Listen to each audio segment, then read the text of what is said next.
When we talk about fawning, sometimes we don't even know we're doing that. Becoming very aware of your emotional triggers is going to be the first thing you need to do in recognizing when you are actually fawning.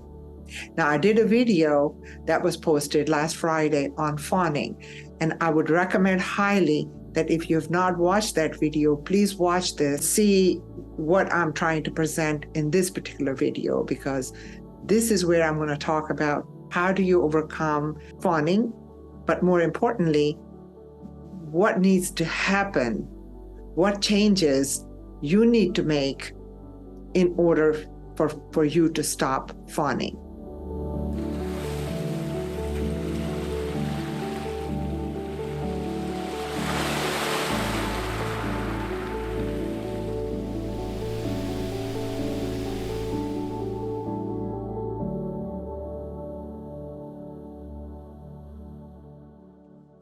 Fawning is an unhealthy coping mechanism. It's one of the responses as a result of when one experiences or perceives danger or threat.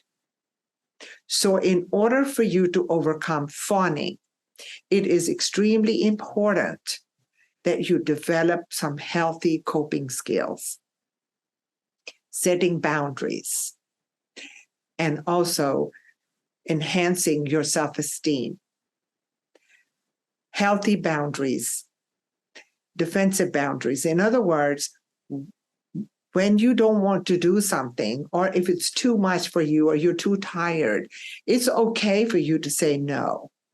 Or it could be many other reasons. It's that you're just not interested in meeting someone's needs or wants, or it's just not the right time, or whatever the reason may be. But saying yes to yourself and saying no to the other who's asking you to do something for them at your expense. That is setting healthy boundaries, saying no. And that's also a very good way to express your anger. If you're upset, you can easily just say, no, I cannot do this at this time, or this is not something that I want to do, or, it's just the timing is not right, whatever the case may be. But saying yes to your needs and your wants and setting that healthy boundary. The other thing is to recognizing your triggers. It's so important to know what really goes on inside your body.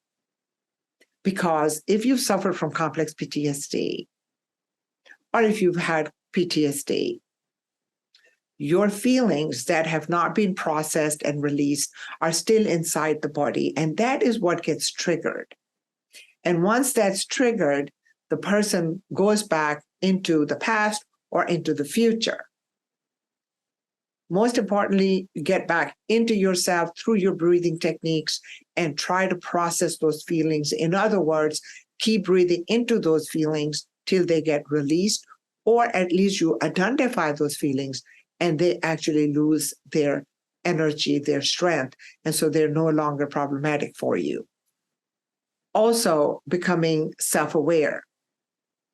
Self-aware in what your needs are, what you like, what you don't like, what kind of places you like to go, what kind of things you like to do, what kind of people you want to hang around with, who you want to bring into your life. Becoming aware of what what are some of the things that you find pleasure in? What are some of the things that are not interesting to you? Getting to know yourself is very important in the process of overcoming fawning. How do one enhance one's self-esteem?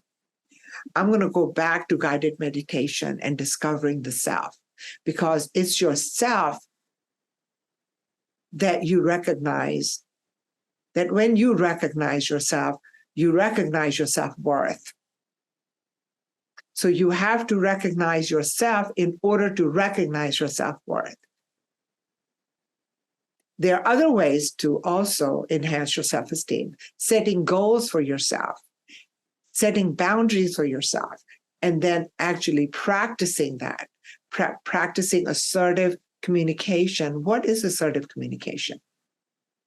That is when you make statements starting with I. I am not okay with this. I am not interested in this. I'm feeling very tired and I don't think I can do this. Or, I'm feeling a little energy today. I would like to do such and such. Communicating clearly, assertively, helps you to develop a very good sense of self.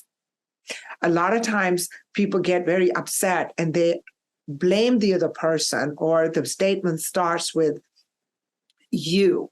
So that becomes very offensive. It's like you're on the offensive, not on the defensive. You're actually, so to be defensive, it would be, I am not interested in this. I don't feel comfortable with this. So making sure that statement starts with I. So that's assertive communication. And also I would recommend highly finding a very good therapist. They're out there, and have them help you through your coping mechanisms and how do you develop some healthy coping mechanisms that promotes healthy outlook towards life and also your well-being and your self-care.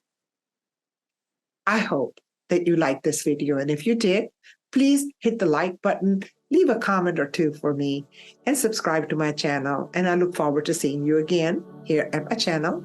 Wishing you the best.